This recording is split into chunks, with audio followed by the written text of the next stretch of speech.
Semua nama kita masukkan, karena bagaimanapun mereka berhak untuk diuji oleh publik melalui survei secara saintifik. Dan kemudian kita kerucutkan nama-nama tersebut hingga simulasi 3 nama. Dan hasilnya konsisten. Prabowo Subianto unggul, tetapi keunggulannya tidak signifikan secara statistik dibanding Ganjar Pranowo. 50% maka harus masuk putaran kedua, yaitu 2 peringkat pertama teratas diadu. Nah, kalau misalnya yang masuk putaran kedua itu Prabowo lawan Ganjar, Prabowo unggul signifikan dengan selisih kurang lebih 9%. Dan kalau misalnya yang masuk putaran kedua Prabowo versus Anies Baswedan, suara Prabowo jauh lebih tinggi lagi. Kepercayaannya cuma berapa? 11% ya orang yang percaya lembaga survei di RH Channel. Yang tidak percaya 89% dari lebih dari 100.000 responden atau voters atau yang ngevotes ya, voting. Kita bacakan fajar.co.id Jakarta. Sejumlah lembaga survei kini nampak berlomba-lomba merilis hasil surveinya terkait elektabilitas figur capres-cawapres. Hanya saja hasil dari lembaga survei itu berbeda-beda.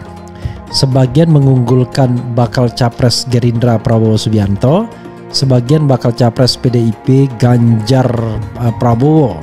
Sedangkan posisi bakal capres Koalisi Perubahan Anies Baswedan selalu di urutan ketiga. Oke. Peneliti opini publik Agung Prihatna memaparkan, sebenarnya elit politik dan bohir yang telah mengeluarkan dana besar jauh lebih bingung jika dibandingkan dengan masyarakat. Sebenarnya bukan masyarakat yang terlalu bingung, yang bingung sebenarnya bohir.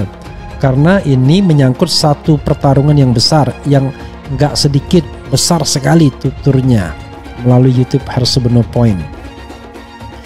Kita masyarakat ini sebenarnya biasa-biasa aja. Kita cuma bingung karena yang mana yang benar.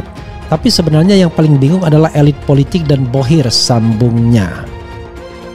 Dia membayangkan lembaga survei atau pollster yang sering melakukan survei ini pasti juga sering dapat telepon dari bohir untuk penjelasan mengapa hasilnya beda dengan yang lain.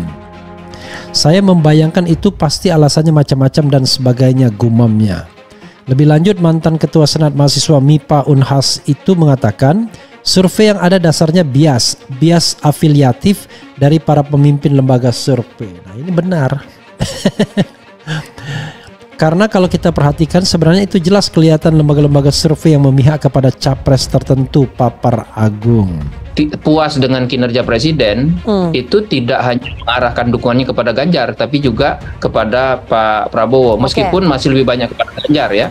Yang ketiga penurunan suara untuk Pak Ganjar yang terjadi pasca peristiwa kita gagal menjadi tuan rumah Piala Dunia U20 itu sudah mulai rebound untuk Pak Ganjar, tapi reboundnya sampai pada level seperti Januari atau Februari 2023, sehingga ditambah dengan jadi para pemilih yang tadinya berpindah dari Pak Ganjar ke jadi tidak memilih atau menjadi undecided itu belum kembali ke Pak Ganjar, banyak yang pindah ke Pak Prabowo.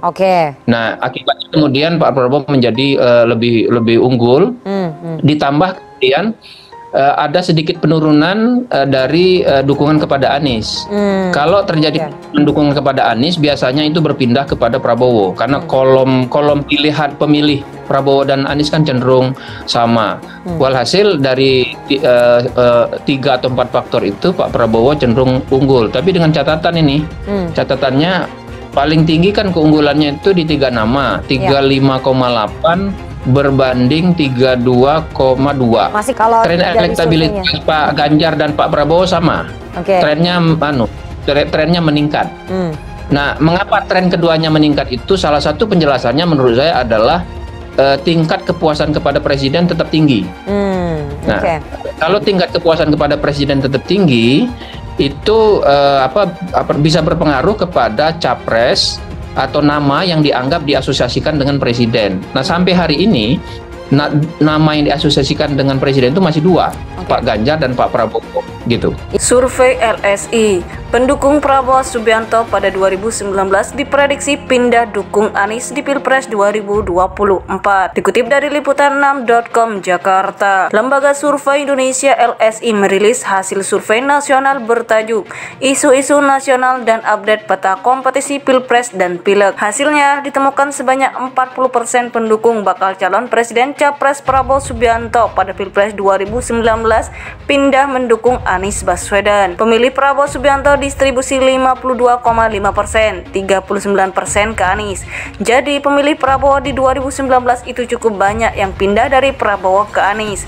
Sudah hampir 40%, ujar Direktur Eksekutif Lembaga Survei Indonesia Jayadi Hanan dalam siaran YouTube LSI Rabu 30 Agustus 2023. Jayadi menuturkan populasi survei ini adalah seluruh warga negara Indonesia yang punya hak pilih dalam pemilihan umum pemilu, yakni mereka yang sudah berumur 17 tahun atau lebih atau sudah menikah ketika survei dilakukan. Populasi dipilih secara random menggunakan metode multi-stage random sampling dan diperoleh 1.220 responden dengan margin of error lebih kurang 2,9%. Kemudian tingkat kepercayaannya pun 95%. Sedangkan pemilih Presiden Joko Widodo pada Pilpres 2019 lalu yang mendukung Jokowi Ma'ruf Amin, 58%-nya cenderung milih Ganjar, kemudian 25%-nya memilih Prabowo. Sementara itu dari segi partai, pemilih PDIP di Pilpres tahun 2019 lalu 68% memilih Ganjar saat ini. Lalu pemilih Gerindra mirip dengan PDIP cenderung memilih Prabowo 65%. Namun ada pula yang memilih Anies. Cukup banyak juga yang ke Anies, tadi saya sudah punya persen yaitu 25%. Jelas Jayadi. Selanjutnya, kata dia, pemilih Golkar pada Pilpres 2019 juga cenderung mendukung Prabowo untuk maju pada kontestasi Pilpres 2024. Selain itu, pemilih PKB juga cenderung mendukung Prabowo Subianto. Jadi mungkin deklarasi Golkar kemarin cocok tuh dengan ini karena pemilih cenderung ke Prabowo. Pemilih Golkar 2019 ya, jelas Jayadi. Pemilih Prabowo Subianto distribusi 52,5%, 39% ke Anies. Jadi pemilih Prabowo di 2019 itu cukup banyak yang pindah dari Prabowo ke Anies. Sudah hampir 40%. Ujar Direktur Eksekutif Lembaga Survei Indonesia Jayadi Hanan dalam siaran YouTube LSI Rabu 30 Agustus 2023. Jayadi menuturkan populasi survei ini adalah seluruh warga negara Indonesia yang punya hak pilih dalam pemilihan umum pemilu, yakni mereka yang sudah berumur 17 tahun atau lebih atau sudah menikah ketika survei dilakukan. Selain itu, pemilih PKB juga cenderung mendukung Prabowo Subianto. Jadi mungkin deklarasi Golkar kemarin cocok tuh dengan ini karena pemilih cenderung ke Prabowo. Pemilih Golkar 2019 ya, jelas Jayadi.